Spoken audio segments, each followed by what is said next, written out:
Hi Westfielders, here's this week's important stuff in Westfield. On February 28th, the Town Council approved the redevelopment agreement with Streetworks and the Streetworks application for paying reduced property taxes under a payment in lieu of taxes, known as pilot. On March 14th, the Town Council will have a public hearing and vote on the bond ordinance and financial and special assessment agreements. These are agreements that detail who's responsible for every aspect of this complex redevelopment project. So what are the financial risks? How did Westfield and Streetworks identify what could go wrong and who bears responsibility? Hi, I'm Rich Hopen, the creator of the weekly newsletter, Important Stuff in Westfield, Town, Real Estate, and Business News That Matters. I'm a real estate broker with Compass in New Jersey, and I focus on Westfield.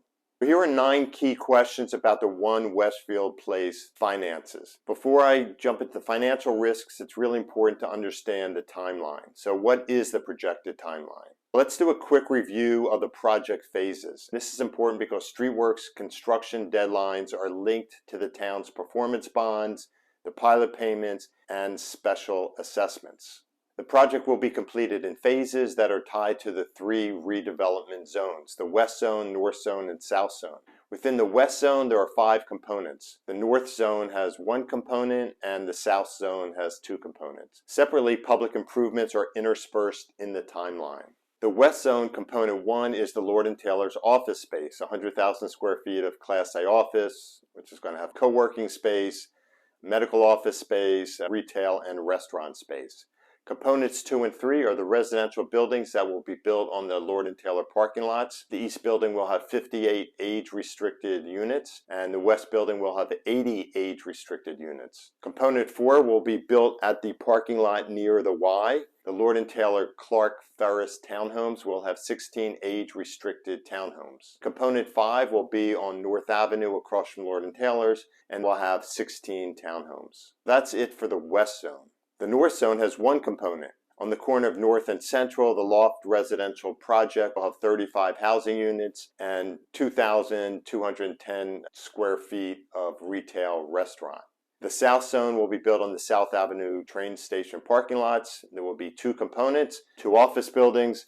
One is 120,000 square feet with 6,600 of retail and restaurant. The second building will have 90,000 square feet of office and 5,300 square feet of retail restaurant. Why is Streetworks getting a discount on its property taxes? If Streetworks paid conventional property taxes, the project would not be financially viable, according to Westfield's financial advisor Bob Powell of Nassau Capital Advisors. Powell examined the development costs, projected rents for each property type, estimated operating costs, funding sources, and projected increases in rental income and operating expenses over time.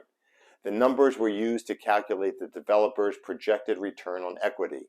Powell concluded that 7.45% return is inadequate to attract the level of equity capital needed for the project. The project is feasible if the developer pays less than conventional taxes under a pilot formula. Streetworks' return jumps to 9.7%. And this is sufficient to attract the sizable amount of equity capital needed for the project. What are the projected payments by Streetworks to the town? From 2027 to 2056, the total revenue from the project is estimated at $213.9 million. That's $7.1 million per year. Here's a table showing the annual revenue every 5 years. Year 2030 was added because that's when the project will be stabilized. What is the appraised value of the land being sold to Streetworks? The town is going to sell 2 parcels of land to Streetworks. These are parcels in the North and South Zones that we just discussed. And they total 2.27 acres out of a total of 715 acres for both of those parking lots. The property was appraised by well-known and highly regarded appraiser, the Otto Group, and it was valued at $11.1 million.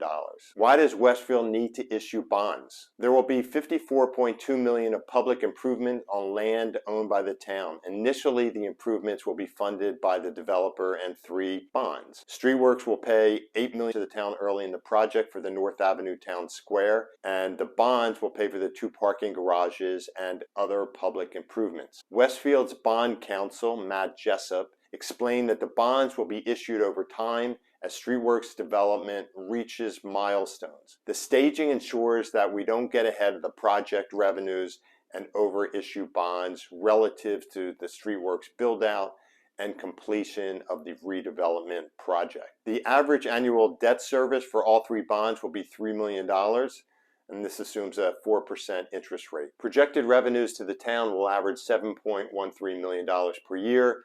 This averages to over $4 million a year in tax revenue for general municipal use. What are the financial and project risks to Westfield? In my newsletter, I flagged 7 risks, and the link to the newsletter is in the video notes. Here's one of them, and it's a big one. What if Streetworks fails to pay Westfield amounts due under the financial agreements? Any amount due to Westfield are a municipal lien on the project. The town may sell the lien if payments are not made. Furthermore, Streetworks entered into a special assessment agreement with Westfield that covers the bond debt. Streetworks will be highly motivated to make payments to Westfield because the special assessment puts the town's lien ahead of everyone else, including Streetworks' lenders. Will the project burden the Westfield schools? Unlike conventional property taxes, no portion of pilot revenues is earmarked for the schools. Instead, 95% goes directly to the town and 5% goes to the county. The question about burdening the Westfield schools stems from 2 issues. Number 1, the proposed residential units will increase student enrollment, and 2, there will be no pilot revenues for the schools, and taxpayers will make up for the shortfall. Let's deal with the student enrollment issue first. Student enrollment was discussed at the meeting to provide some context. Since 2015, there were 395 fewer students in Westfield schools. The entire project will increase the student enrollment by only 10 students. Remember, a lot of the housing is age-restricted housing. Lord & Taylor Property Taxes pays $337,000 for Westfield schools. After the development and implementation of the pilot, the amount is going to be reduced by $109,000. This reduction is going to be offset by the $7.1 million pilot revenues from the project. And you've got the $3 million bond payment, so we've got a balance of over $4 million. There's clearly going to be adequate funds to pay for any additional students. Can Westfield's budget handle the redevelopment project? Westfield hired consultant Richard B. Redding Associates to examine the project's impact on the town budget. Redding's analysis looked at the town's 2022 municipal budget and determined that the residential component will be $178,000. The office retail component will be $181,000. These combined service allocation costs are $359,000. This is less than 1% of Westfield's 2022 operating budget of $49.2 million. Town Administrator Jim Gilday said at an earlier meeting that the project's impact on the town budget will easily be absorbed by the anticipated infusion of net pilot revenues. Will Streetworks fund public improvements on public property? Yes. There is a long list of public improvements estimated at $54.2 million. Each public improvement is linked with a private component of the project, and a certificate of completion will not be issued to the developer until the public improvement portion is completed. That's it for this week's important stuff in Westfield. Join other Westfielders who have subscribed to this YouTube channel and my weekly newsletter. Go to the newsletter link in the description and subscribe. If there's anyone you know who would enjoy this video or newsletter, please share with them. When I'm walking around town, every now and then people stop me and they say, "Oh, I see you on YouTube," or "I read your newsletter." And I'm very grateful, and then I ask them, "That's awesome. Would you mind sharing it with your friends and neighbors?" And they say, "Oh, of course." So I'm asking you to do the same thing. That's it. If you have any questions about real estate in New Jersey, reach out to me. I'm your guy. Thanks a lot, and I'll see you next week.